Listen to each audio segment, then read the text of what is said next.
Al Riboli la Lavagnese ospita il Bra, capolista del girone A di Serie D con 57 punti a referto in 23 partite. Una sfida sulla carta complicatissima per i liguri, che però cercano punti per restare aggrappati al treno play-off.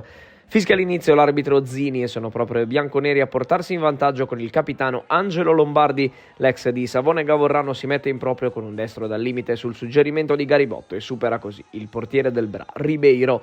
1-0 al minuto 14, ma giusto il tempo di esultare, la partita si rimette in equilibrio. È immediata infatti la reazione ospite con Minai, l'attaccante classe 2001 in zucca il pallone dell'1-1 e mette a segno l'ottava marcatura stagionale sul cross arrivato dalla destra.